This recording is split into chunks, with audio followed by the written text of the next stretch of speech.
Welcome to RazorBranding Podcast with Jackie Russo. To learn more about how to improve your brand, visit brandrusso.com. Hi, welcome back to RazorBranding Podcast. I'm Jackie Russo, and I am thrilled to have with us today what has to be one of Acadiana's emerging leaders. I can't think of a better way to describe Missy. The work that she's done through One Acadiana and now her work at Boys and Girls Clubs of Acadiana has just been remarkable. And to do that on a daily basis is kind of a big deal, but to be able to do that through a pandemic is impressive. So before I bring Missy on, I just want to remind you of a couple things. One, it's an hour long. We're going to dig deep into this. I've got the fabled stack of questions right here. So we're going to be able to dig into a lot of topics of what her past few months have been like and the evolution the clubs have gone through. And also, we're available during this hour live for any questions you might have. So hit the Facebook comments, throw them up there, and let me know what you want to know. And Missy's live on the spot, so she has to answer. Without further ado, welcome to the show, Missy Andrade. Good morning, everybody. Good morning. Did you get to hear that whole intro? Do you know how impressed I am by you on a regular basis?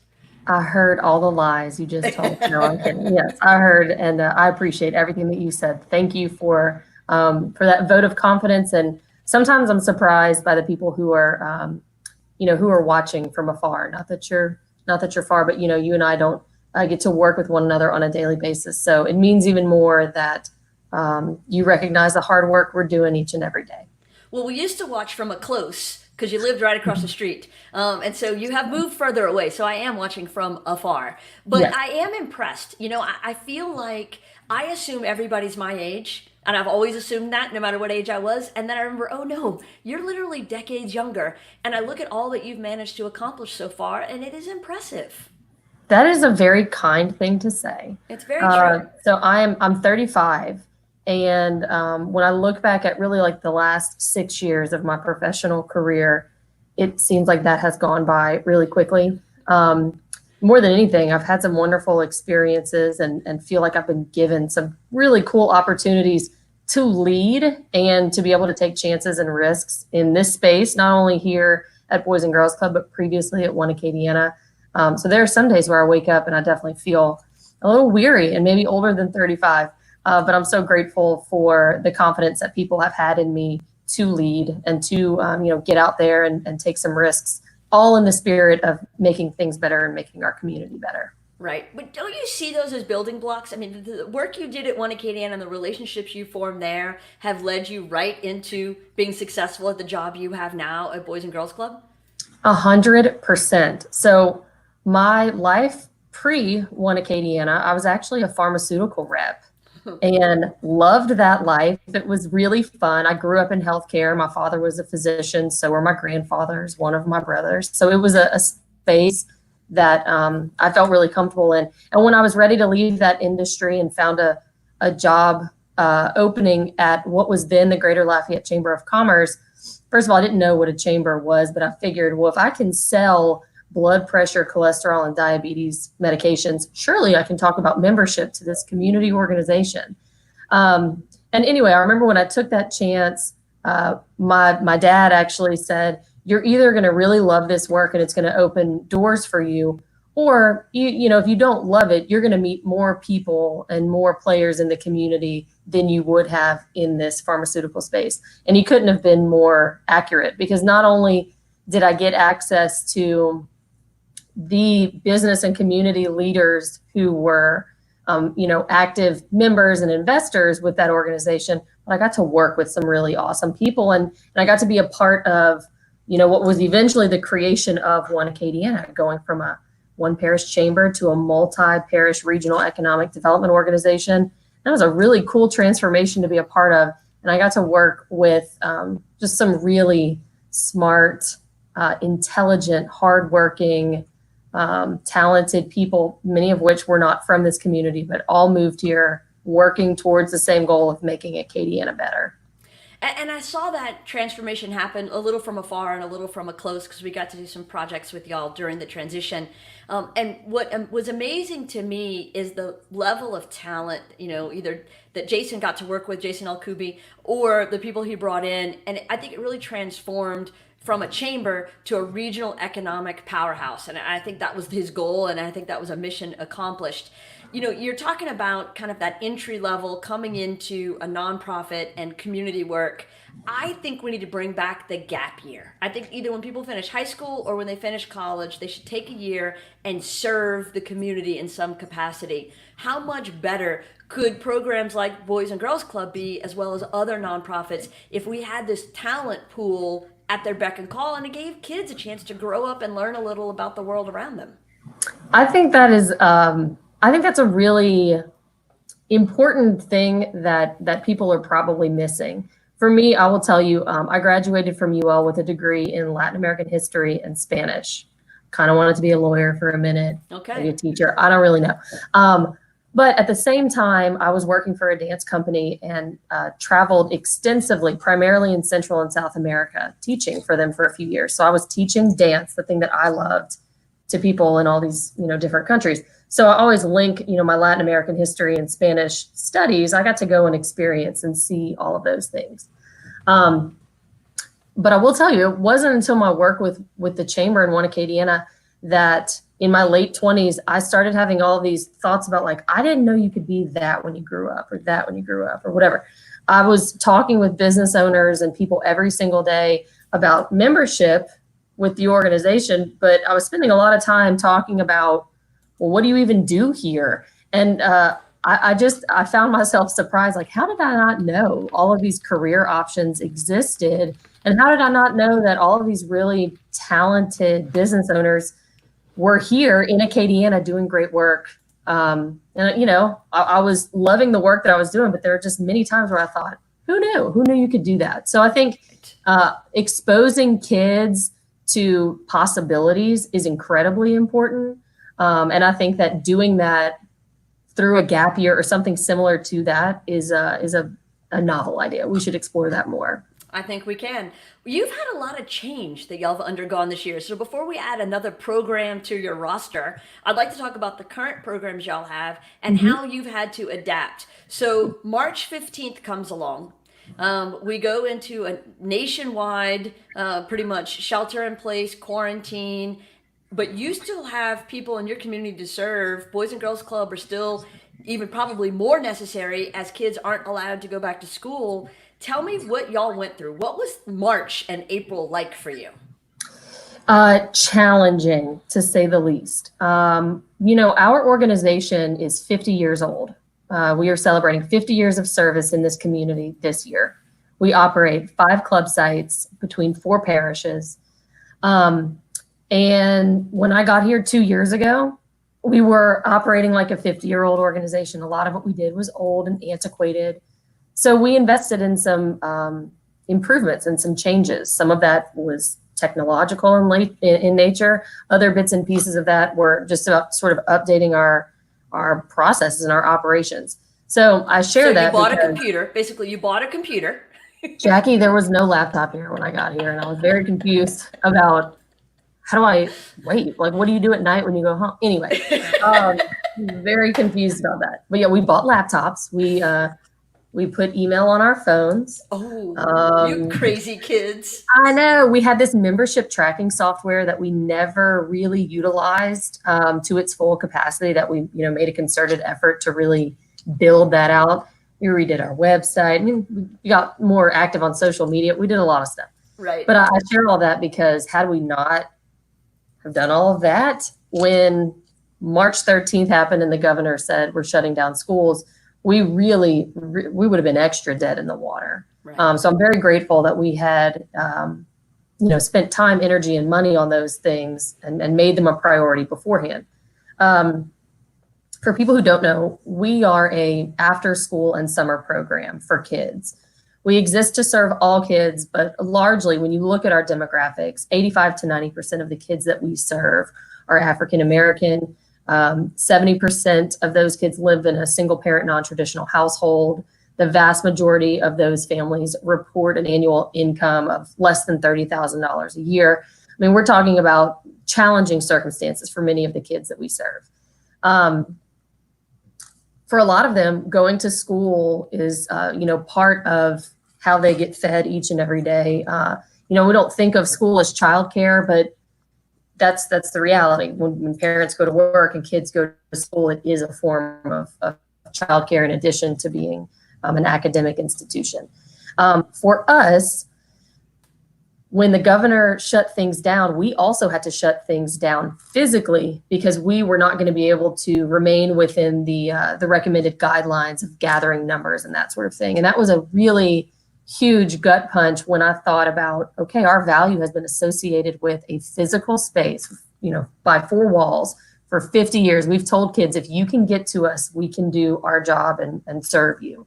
And suddenly you were in a situation where that's out the window. They can't get to you. So how do you continue serving and how do you remain relevant?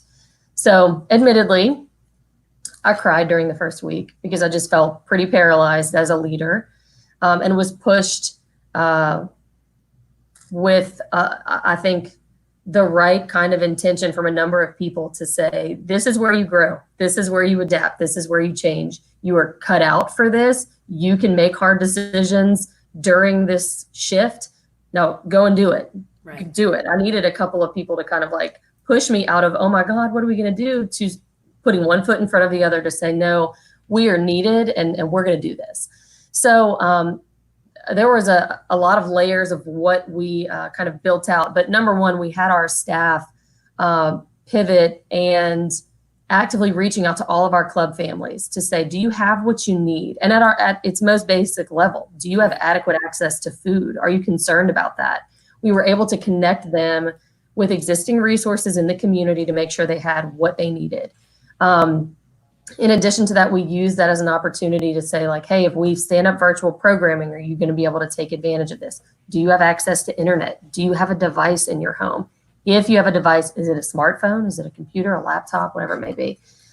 We gathered a lot of really great information, and in a few weeks into the shutdown, we did move to a virtual programming space, offering programming from about 9 to 6 o'clock every day online, knowing that kids weren't going to be sitting in front of a computer. But as a parent, if you wanted your kid to participate in STEM activities or a reading hour or an art project, whatever, all of that was available to you throughout the day. And a beautiful thing that came out of it is, for the first time ever, geography wasn't a barrier.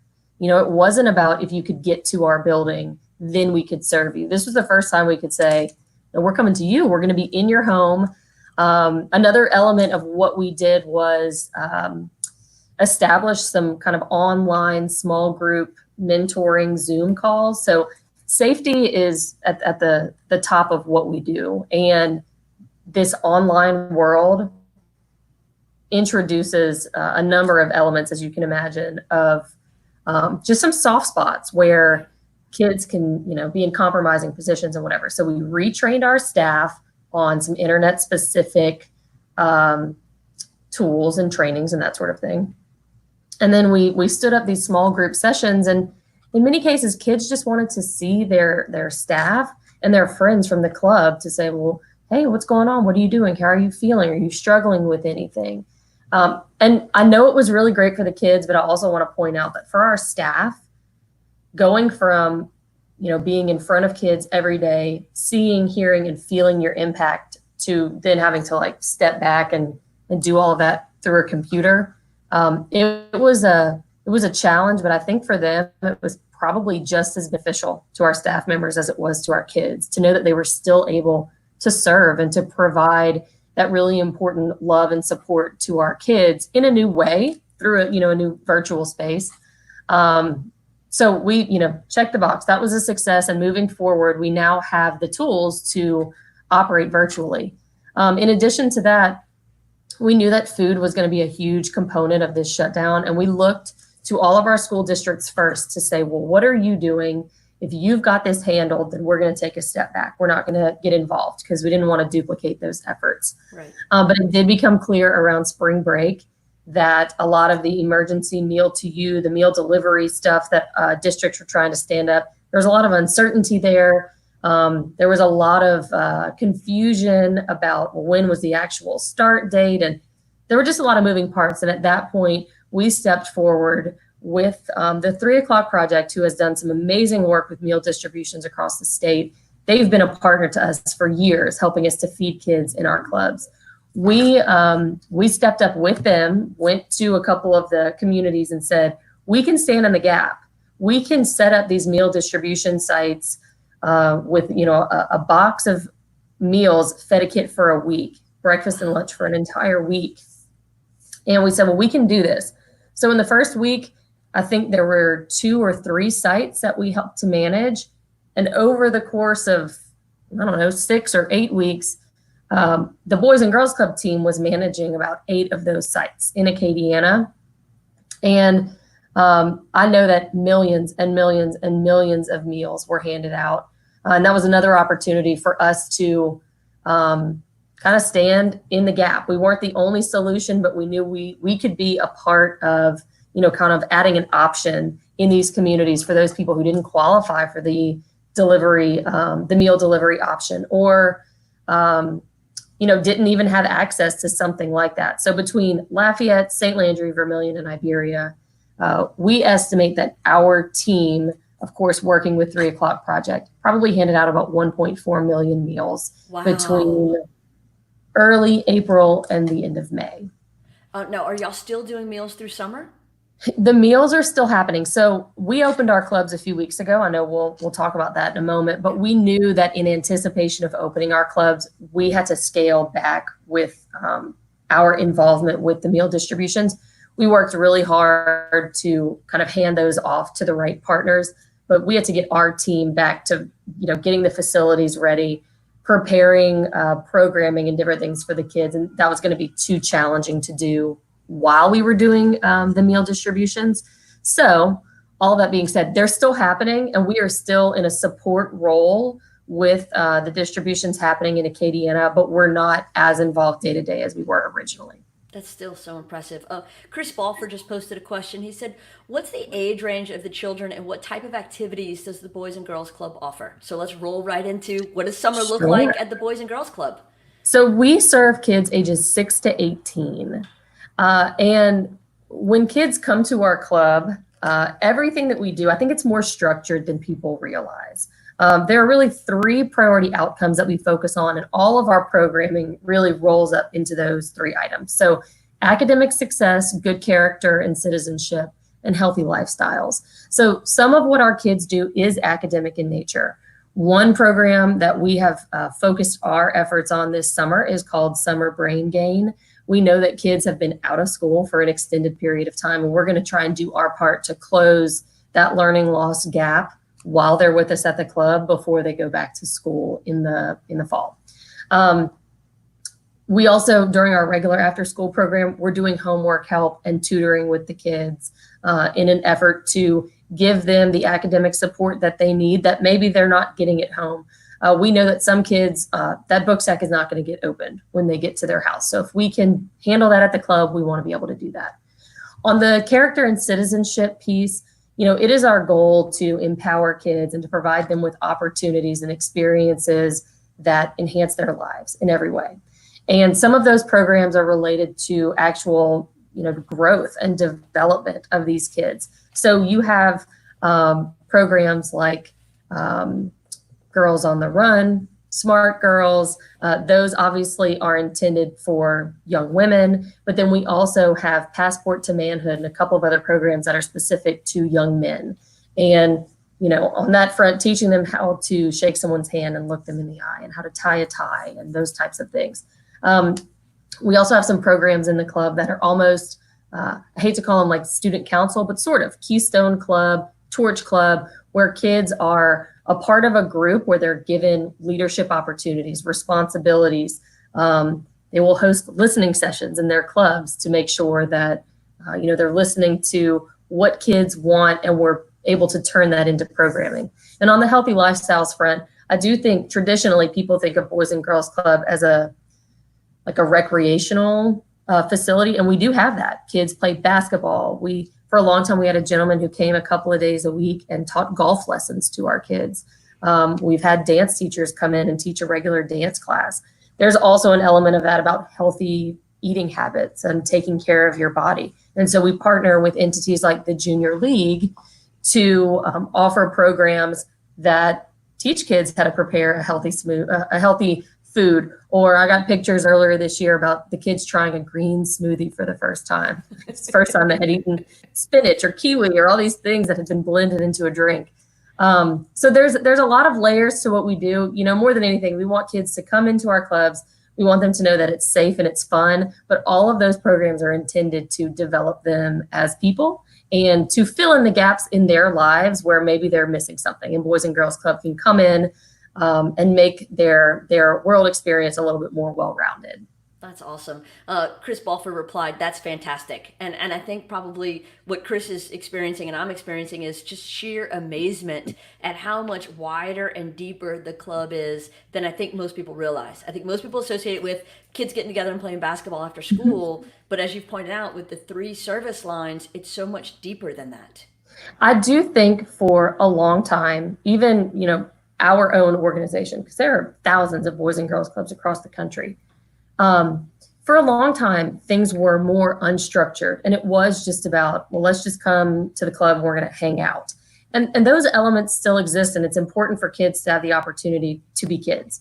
But when we talk about, I talk to my staff often about, 3 huge priorities of mine is ensuring that our clubs are safe, that our staff is trained, and that our programming is high quality.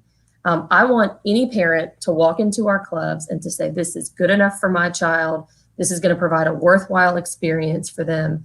And we want to be a part of this. What I don't want is for Boys and Girls Club to be someone's last option or the cheapest option. We have the opportunity to really make a difference in the lives of the kids that we serve. And you don't do that by just being, unstructured and saying, well, just, do whatever you want.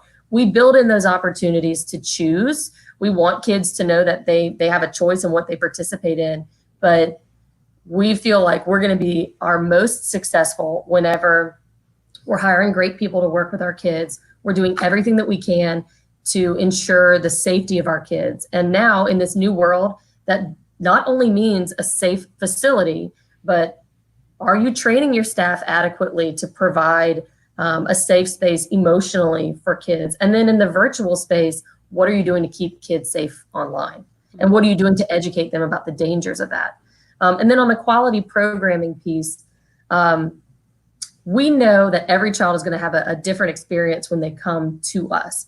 But it is important and it's critical that we are thoughtful about the programming that we create, that we understand the gaps in the lives of the kids that we serve, so that we can build out, programmatic offerings that make sense. There are a number of our kids who they're not going to have the opportunity to be a part of a dance studio and be in a dance recital. I'm going to use this as an example.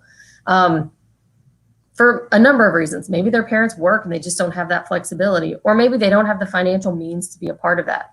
But if we can identify a group of kids who are just dying to dance and they need that opportunity, we can find a partner in Acadiana. We can bring them in and we can offer that to those kids. And who knows, maybe we have the next Misty Copeland in our club who's just never had the opportunity to learn about ballet and dance. But we can bridge that gap and do something great for kids who might not be experiencing things on the outside. So it is more than what meets the eye. And if we weren't in this post-COVID pandemic, I don't know what, I would say, come on, let's go do a tour at the club. But in the spirit of safety, our clubs are currently only open to our club kids and to our staff. But to see it in action, I think is something that's really cool. And most people walk away and say, I had no idea what y'all were doing in this building. Yeah, it's tough being a best kept secret, Mm-hmm. You mentioned being the cheapest option. Talk a little bit about the cost for someone to participate as a kid in the club. So this has evolved over time, but I will tell you that, typically families are investing annually $100, $200 in what we offer. And that includes an after school program from 3 to 7, and a summer program from 7:30 to 5:30. Typically, that's a little bit different right now with COVID, but we never want cost to be a barrier for the families who need the services of the Boys and Girls Club. And we partner with people often, corporate entities who say, well, we want to come and offset the cost for families. But I'll tell you right now, for our summer program, it's a 6-week program, Monday through Friday, 9:30 to 5:30, with breakfast, lunch, and a snack included. And that entire program is $100. It's $3 a day. Wow. And historically, the dues portion of our budget is like 5 to 8%. I mean, we are not going to survive off of fees alone, which is why it's so critical that people in this community support the work that we do and invest in the kids that we serve. Otherwise, we can't do the job. But, I feel like we are so committed to providing a valuable experience that I don't want people to look at the cost and say, well, that's not worth my money or whatever it would be. I want people to feel like I'm getting such an incredible deal because they are providing my child with such a high quality experience that this is a wise investment for our family. But we keep those costs low intentionally. And when people are not able to pay, we do all that we can to help them close the gap. Because at the end of the day, we don't want to turn anyone away, and we never want it to be because of money. Right. Anita Begnos watching, she said, so proud of the work Missy and her team are doing. And I know y'all go all the way back to the One Acadiana days. We go way back to 2014, wow. I think is when she and I started working together. Mm-hmm. Pre-COVID, it feels like a lifetime ago. Lauren Yes. Olivier's watching, and she says, love it. I know that everybody who's watching and is hearing you talk about the programs has to be impressed. So one of my longtime friends, actually a sorority sister from my FIMU days at UL, Rachel Falgu, worked for Boys and Girls Club National. So 26-year long member. And she would talk about the leadership programming that I know she had a big hand in nationally with the clubs nominating the Student of the Year. Talk a little bit about those leadership programs and the kind of exposure that kids get from it. Yeah, so I'm going to talk about the Youth of the Year program, and I think that Rachel was a part of Yes. the national program. Okay, so the Youth of the Year program, I didn't know anything about it whenever I started working here. I've obviously learned about it over time, but it's an incredible opportunity for kids for a number of reasons. So in each one of our clubs, they will find opportunities to recognize kids. That's kind of a foundational piece of what we do, and it's something we ask ourselves. Are we recognizing our kids for the great work that they do? I should probably ask myself more often, are we recognizing our staff for the great work that they do? But this is sort of like a stepping stone. So recognizing a youth of the month. I know at some of our clubs, they do 2 age groups. They'll do a younger one and an older one, where they recognize their hard work, their contributions, and really what they're doing around the club. At the end of the year, each one of our club locations selects a youth of the year for their community. So because we have 5 sites, we have 5 Youth of the Year currently who come to compete against one another to become the Acadiana Youth of the Year. And we hosted that in January, again, pre-COVID, 1 million years ago. Right. We hosted that in January, and Zantre Scott from Abbeville, from our Vermilion Club, was selected as the Acadiana Youth of the Year. And one thing I really love about Zantre is he actually competed last year too as a junior, and did a great job. He had some room to grow and some things that he knew he needed to work on. But in the Youth of the Year competition, each kid pulls together a 3-minute speech where they talk about what Boys and Girls Club means to them. And they kind of share their Boys and Girls Club experience so that you, as the audience, the listener, the judge, can understand the impact that club has made in their life. And so Zantre did an excellent job, as did the other candidates who competed. He ultimately was selected as the Acadiana Youth of the Year. And ironically, Boys and Girls Clubs of Acadiana had stepped up to host the Louisiana State Youth of the Year competition. It was supposed to be held April 1st, 2nd, and 3rd with some really cool things that the kids were going to be able to experience here in Lafayette. Of course, that didn't happen. But they did do a virtual Louisiana Youth of the Year on June 19th. And I promise it was not rigged. But Zontre did win. He became the Louisiana State Youth of the Year, and we're super proud of him. Honestly, one of my favorite parts of his story is that he is working with us in our club this summer. So he has graduated from Abbeville High School, and he is now a member of our staff, giving back to the organization that, in his own words, really gave him so much. And then Zontre is going to have the opportunity to compete for the Southeast Regional Youth of the Year against all the state winners from the Southeast. He's already secured, I think, $3,500 in scholarships towards his education. And this goes all the way, obviously, to the National Youth of the Year. And once upon a time, I don't remember the year, but a Lafayette candidate was the National Youth of the Year. Wow. Yes, back in maybe the early 80s. That's awesome. Yes. And at that level, I mean, that whoever wins the National Youth of the Year, I mean, they go on tour, they visit the White House, they meet Denzel Washington, they have a ton of speaking engagements. I think I said this earlier, one of the greatest pieces about this program is the opportunity, number one, to recognize a kid for their contributions and what they're doing, but giving them that opportunity to speak to people and to work that muscle of, how do you express yourself in front of a group of people? How do you present to a group of professionals? All of those things, like, that is going to be an unbelievably helpful part of any kid's life as they move into interviewing for a job. You know, anything like that.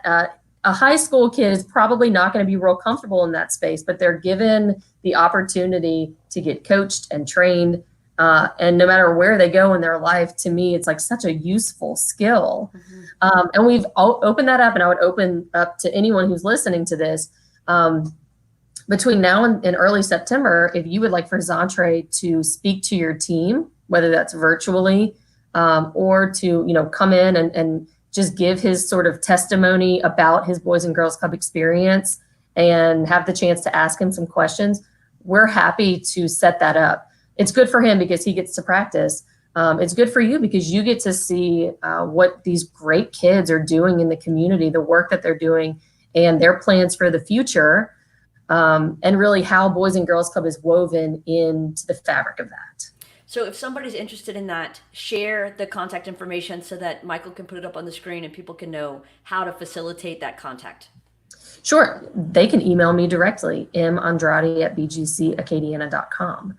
And we'll set that up, with the beauty of Zoom and the beauty of this virtual world. It's something we can turn around really quickly. And Zontre has gotten comfortable in that space, and we have the opportunity to really share his message and his story. And it's, like I said, it's good practice for him. If you're looking for a way to expose your team to a nonprofit in the community, or just expose them to what Boys and Girls Club does, expose them to an opportunity to give back to an entity in the community, this would be a very easy way to do that. Right. So Emily Wright is watching. She says, always so impressive. Great work, Miss.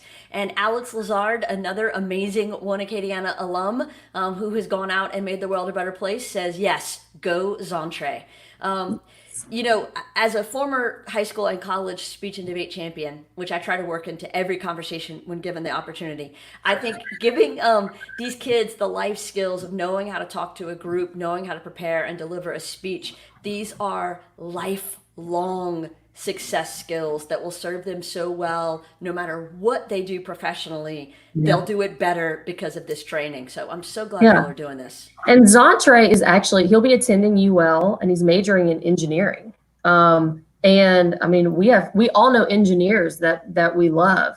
Speaking in front of a group of people is not always the strength of an engineer who tends to be very analytical and detail oriented. So I think about that too. Like, this is great for him because he is clearly, very specific. He's good at math, all that stuff, but he's able to work this other side of his brain as well. I mean, what a great combination when you can do both.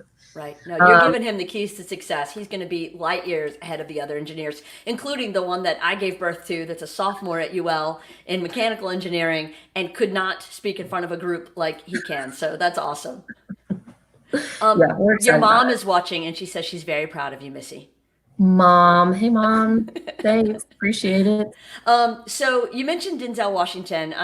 We got to work together on a project in LA back in the day called Virtuosity.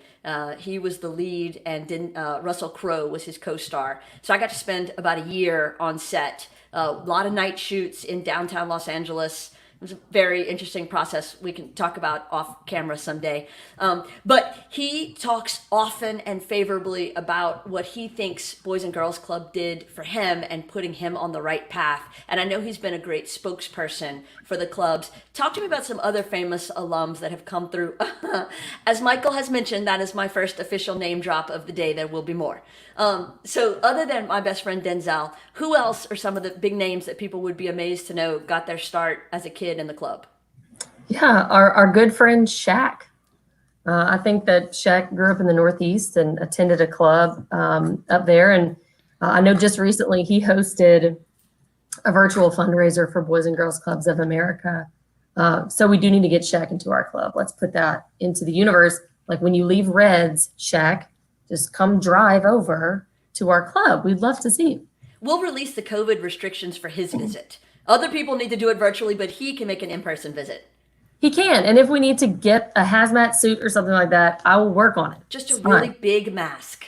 Yeah, we can do it. I know we can do it. You figure he's so tall, though, his droplets will go into the atmosphere. They will not fall down upon people. You're right. You're totally right.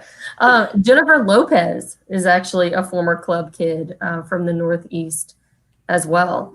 Dak Prescott. I mean, there's a lot of athletes that people know of who were once upon a time a part of a club. Not a club member, but Oprah Winfrey has actually funded a club in her hometown of Kosciuszko, Mississippi, and continues to support that club heavily because she knows what it's like to grow up in poverty and without a ton of opportunity. And, Denzel talks often about a Boys and Girls Club providing access to people. And I think that's one of the things that resonates most with me as we think about, well, what can we do and what, at the core of our mission, what are we doing? Really providing kids with access to opportunity and experiences that they just may not be getting elsewhere. We have a number of kids who talk about the first time I ever went on a plane was for this Boys and Girls Club conference that I got to be a part of. There's a lot of firsts, I think, that are experienced at a club, and that's impactful. I'm sure we can all think about those, identify those moments in our lives that were the first of something, and you remember where you were, who you were with, who gave you that opportunity, who believed in you. I think of those things often in my own life, and it's not lost on me that I'm now in this position where my mission every single day is about, how do I pay that forward? How do I give these kids those opportunities? And one of the coolest things for me, no one ever hears about our mission and says, well, that is so dumb. Why would you want to serve kids and give them these opportunities? More than anything, people are really interested in how they get involved, how they give back. And that's where I see my strength here as the leader of this organization, is because I can connect those dots between the people who are, they have the capacity and the willingness to give of their time and their talent, their treasure. And I represent these kids who maybe don't have that same voice, and we can meet in the middle and do some really cool things together. Right. I read 2 articles back to back recently that seem to have a connective thread that I think you touched on earlier, so I want to circle back to it. One was a town, and it was a smaller town than Lafayette, but still a city that was able to eradicate homelessness. And the other was another town, and I think this case it was Chicago, so a big city, that was able to dramatically improve graduation rates from 40% to 76% in the span of just a couple of years. And the common thread in both articles was that they started with understanding exactly who needed what. And so they literally created a list. And so once they had a list of understanding who needed housing, who needed food, who needed a job, who needed a GED, who needed, what services did you need, then they were able to facilitate that and then provide ongoing support to make sure that was a a continuing solution. They didn't drift out of success. And so when you talk about the transition that y'all made during your pandemic pivot, it sounded like you did the same thing. You started with understanding what everybody needed. Yeah, our greatest asset typically is our physical spaces. You know, there are a lot of people who offer services, work with kids, but they don't have a space. So, you know, for years now, we bring those things to our kids. During our pandemic pivot, when we couldn't get people in our building, we still, we doubled down on, all right, well, we're going to access these people and we're going to figure out what it is that they need. And it wasn't about, well, you know, Boys and Girls Club now needs to suddenly have the answer for hunger or homelessness or whatever it may be, because we did have families experiencing both. But what it did mean was we could be the connector and the conduit to those resources that existed. And I don't know if we had always seen ourselves in that way, but certainly that's sort of how everything evolved was, well, here are our people, our clients, our constituents, whatever you want to call them. I mean, here they are. And we have the ability to say, tell us exactly what you need, and then we're going to figure out a way to get you those things. And I will say, I think that the COVID is going to shift the nonprofit space. I don't know what that's going to look like, but I think that there's going to be kind of an evolution that is a reverberation of what happened with COVID. And we have some really incredible nonprofit leaders in this community who, more than I ever remember, are incredibly willing to work with one another and to get creative to solve these larger issues. I also see a lot of private business and industry who they're really stepping up to say, how can I be a part of the solution? So, it didn't mean that we had to have all of the answers. It meant that we needed to find out what the needs were and then connect people, where we could. And we want to continue building upon that for sure. Absolutely. Amy Barber's watching, and she says, your innovation and forward movement are so valuable to our community. More access to opportunity and experiences. I absolutely agree. Keep pushing such worthy work. Thank you, Amy. Amy's another one of those people in the community. She's doing incredible things. I think people are going to start to learn more about her work at the university. And Amy, I owe you an email. So we need to expand that opportunity and the Boys and Girls Club opportunity to more kids. I could argue that every small town, and I'll just say Louisiana, every small town in Louisiana could benefit from a Boys and Girls Club. It's not always that simple. And we get calls from communities constantly, both near and far, saying our kids don't have anything to do. They don't have a safe place to be. We need a club. And so there's a lot of really great things happening in our state right now to hopefully help to bridge that gap a little bit. We're not trying to do some massive expansion into every pocket of the state, but the need is great in Louisiana when it comes to our kids. It can feel like a very challenging and heavy conundrum to try and solve, but you got to start somewhere, and Boys and Girls Club can be a really interesting piece of that puzzle in supporting kids socially, emotionally, academically, all of that. And we get to work with really awesome people like Amy to try and figure out how to, get this out to more people. Which is awesome. Kimberly Thibodeau is watching. She says, always so proud to see the work you have accomplished. Keep up the good work. She was my art teacher in high school, and I just love her. Amy says that you have already answered several of the questions in this interview. So the email may not even be necessary now. Look at you getting ahead of your work.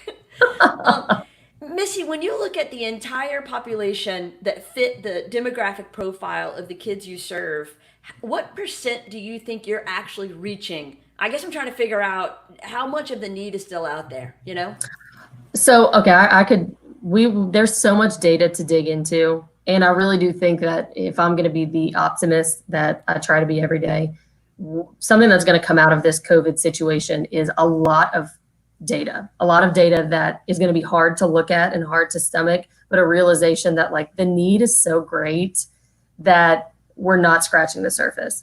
So we typically serve in Acadiana about 5,000 kids annually. About half of those are registered members who are attending regularly our after school and our summer program. The other kids involved in that number are people that we're encountering in other, programs and outreach and things that we're doing in the community. But in Lafayette Parish alone, I think we have 23,000 kids in the public school system. Based on some recent data, I think the number of kids without internet and or device is about 5,500. And it's not to say that every single one of those kids should be at a Boys and Girls Club, but I could probably argue that, okay, well, if you need a place to be after school with internet access and help to do whatever you need to do academically, I mean, probably there's a large group of those kids who could use our services. So in terms of, what the number of kids we should be reaching, I mean, I think if we're doing a great job, we should be reaching, I don't know, 10,000, 15,000. But you can't do that in 2 buildings in Lafayette. Right. And I'm just talking about Lafayette specifically.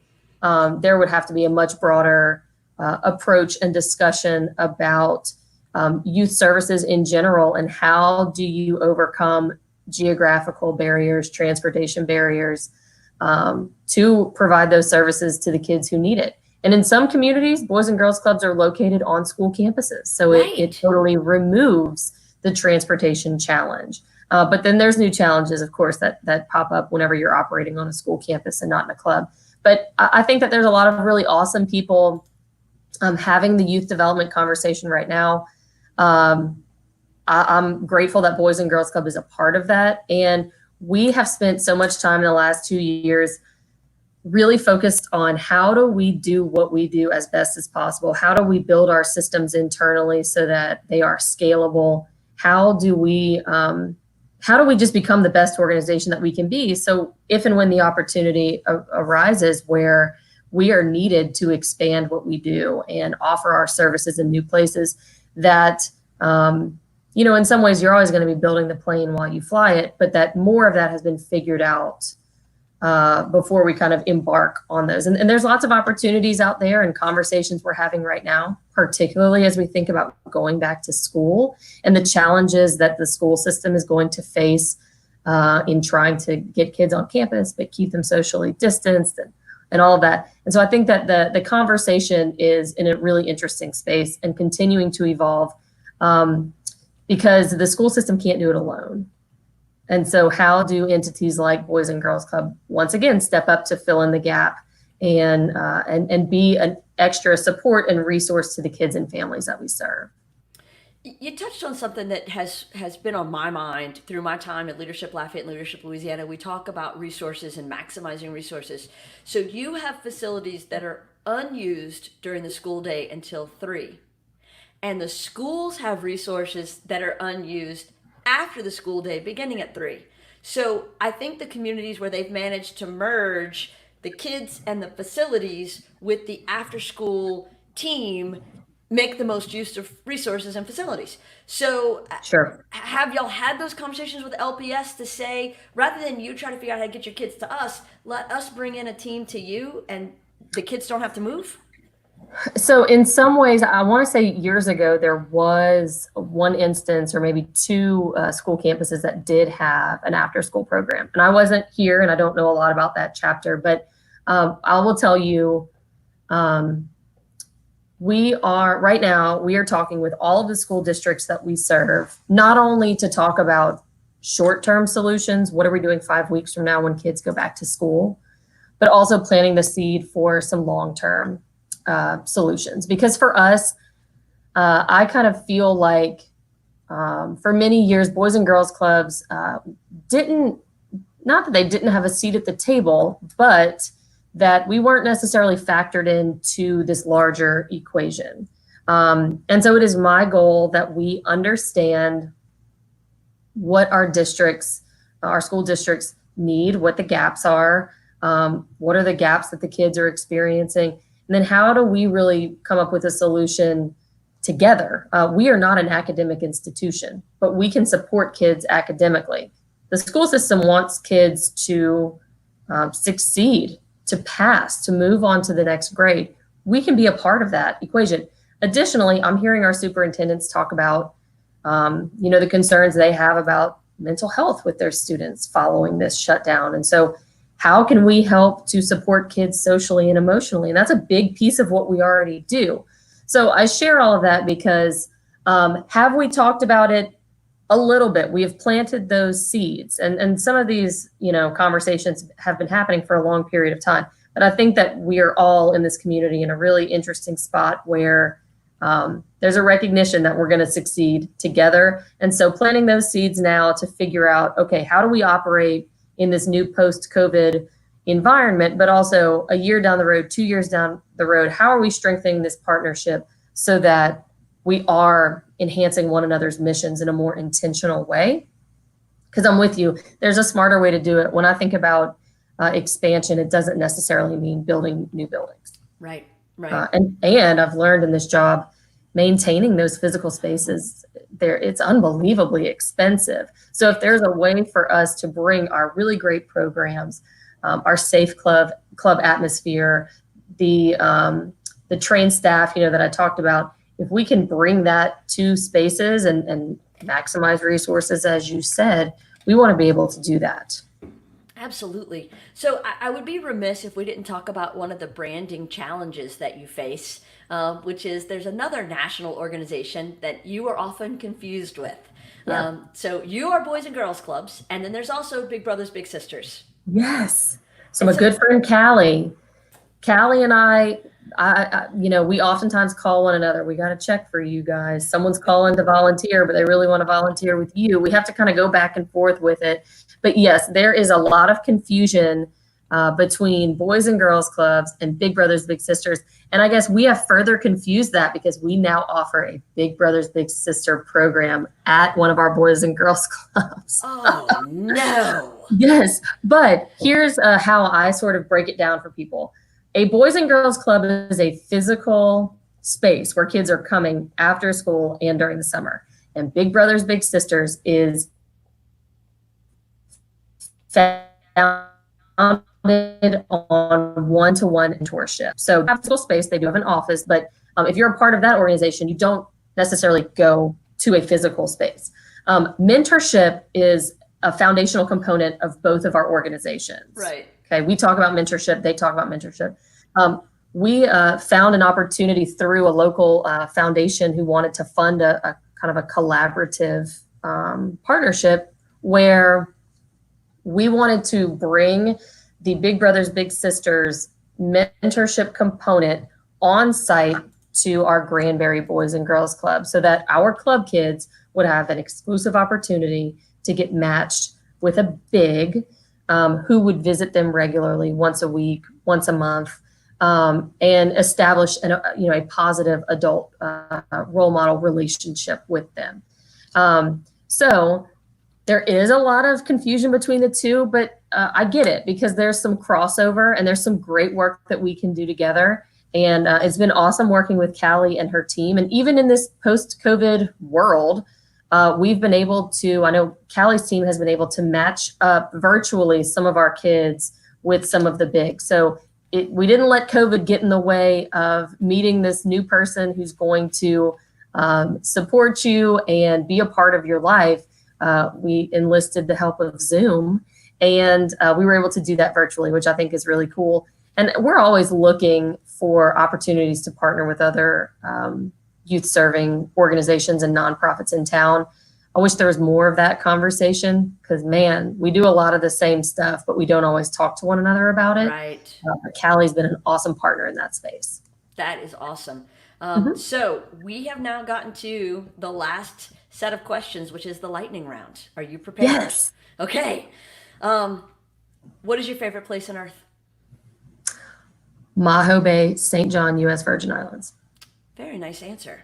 I hope that you have plans to travel there as soon as COVID is lifted, because Fingers that's where crossed. you need to relax and recover from all this. What's the movie that once it's on, you just can't turn it off? I love the movie Willow. That is an awesome answer. I love it. It reminds me of my childhood. Oh, what TV show do you love to binge watch? I don't watch a lot of TV, but does Netflix count? Oh, yes. All right. I've watched Breaking Bad twice. Ooh, that is a good one. That is a good one. What's a book that you just tend to reread every once in a while, or you think everybody needs to have on their shelf? I have reread The Alchemist by Paulo Coelho a couple of times. It's a short book. It's a feel-good book. And for me, it's just that really great reminder of like, setting your intentions and putting great things out into the universe. I don't want that to sound crazy, but ultimately being a great person and recognizing that people are going to help you achieve what you're setting out to do. Right. I forced the kids to join a Russo family book club this summer. And I say forced because I had to pay them to participate, but worth it. And so one of them read The Alchemist because they were looking for the smallest books in the stack, because they had to read from a certain collection. And so she read it and she was like, I mean, it's kind of like manifesting good stuff. I said, in a nutshell, yeah, but it's a great book. And so we're slowly turning them into people who read things of substance, even if it's $10 at a time. That's awesome. Podcast that you love to listen to? I just started listening to a podcast called Make Me Smart. Ooh, do tell. Well, honestly, it's a different topic every day. And I started listening to it because there was something specific about childcare and how the economy is going to continue to struggle to recover if we as a nation don't really look at the childcare equation in a more serious way, that people can't get back to work if they don't have a place for their kids to go, period. But it's one of those podcasts that provides some good, factual, time sensitive information that just makes me feel like I'm getting someone else's perspective on something important happening in the world in a digestible form. It's not, hours and hours and hours. It's something I can listen to pretty quickly, get good information. I also really like The Skim. I've turned a few people on to that. Yeah. The Skim is the same thing. I can listen to it on my drive home and it gives me a nice little recap of some of the current events that maybe I missed throughout the day. All right, I just wrote Make Me Smart down so I can add that to my subscription list. Speaking of drive home, favorite car? Either one you have had in the past or want to have in the future. So I learned how to drive a Suburban, like an old school Suburban, because we had so many kids in our family. And 2.5 years ago, I got a Yukon and felt like I was finally back home. That's awesome. That's a lot of room to move. Yes. Favorite festival? Oh, Festival International. Yeah, which we all missed this year, yes. Quite sadly. Pettiest pet peeve? People smacking and popping their gum and chewing ice. There's a word for it. Like I have it, whatever the phobia is, it's me. And I blame my cousins, Alicia Gandy and Ruthie Laporte. They don't like people smacking. And I think as a child, I heard them have an issue with it. And I took a huge issue with it. And so anyone will tell you, like, my kids do it to make me mad. My brothers still do it. And it makes me a crazy person. Yes, I have, obviously Fine Muse and grown up with your cousins and then having kids with Alicia at school. Those are good girls to model your bad habits after, I would say. For sure. For sure. Favorite musician? Favorite musician is probably Bob Marley. Okay. Yeah. Anyone who's ever shared an office with me will tell you reggae is always playing in the background. And going back to that Maho Bay conversation, I think I subconsciously just like, even in the craziness, I just want to be at the beach. So then, yet the movie Cocktail with Tom Cruise, an American classic, is not your favorite movie? That is shocking to me. I've never seen it. Oh, we have to fix that almost immediately. I feel an outdoor movie night coming on. I'm in. It's a classic. It's one of the greatest American movies of all time. If you're on stage performing karaoke, what song are you singing? Once in Mexico, I was singing karaoke and a waitress requested a song for me. And it was My Heart Will Go On by Celine Dion. And I just want y'all to know I don't sing like Celine Dion. Okay. All right. I bet the waitress maybe later regretted that decision. I don't know. She seemed to enjoy it, but I was like, how is this happening right now? This is the hardest song ever. And I think she's like, I'm being victimized in some way right now. Absolutely. Your favorite sport to watch or play? Many people don't consider dance a sport, but it is an athletic and super challenging thing. And that was my sport of choice. So I'm going with dance. Final question. Judges say we will count dance and cheer as valid sports. See, I like it. Yeah. Favorite way that you treat yourself? This is going to sound so dumb, but I go to Reds every morning because I want to exercise and be healthy. But it's that's my me time, my 60 to 90 minutes of me time where it's quiet and I can just selfishly focus on myself. And it's like extra lame, but it feels like a trip to the spa to me. I am sweating and I'm working out, but it feels like a place that I can just sort of like relax and kind of let it go. That is awesome and healthy, and I'm proud of you for making that commitment every day. Even if you think it's selfish, I actually think it's a really good thing. Missy, final parting words. Anything else you want to say to encourage people to support Boys and Girls Clubs and continue the good work y'all are doing?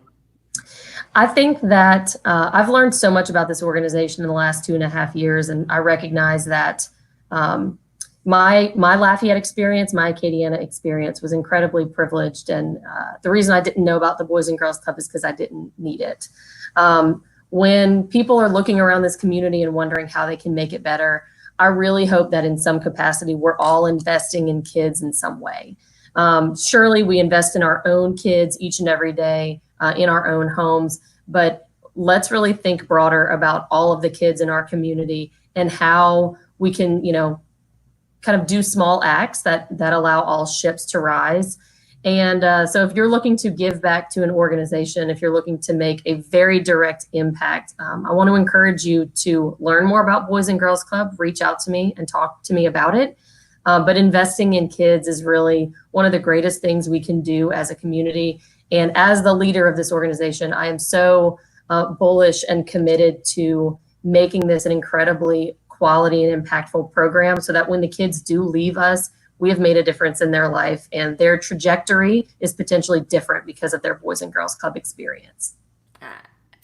Yeah, ditto to everything she said. If you have the capacity, find a way to reach out and make our community a better place. Investing in kids is the equivalent, although so much better, to the analogy of planting an oak tree 20 years ago so that we can enjoy that shade today.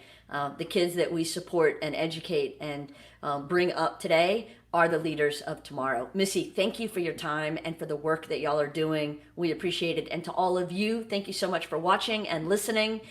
Please subscribe, come back next week, continue to be a part of the Razor Branding podcast. Thank you all very much. Thanks, Jackie.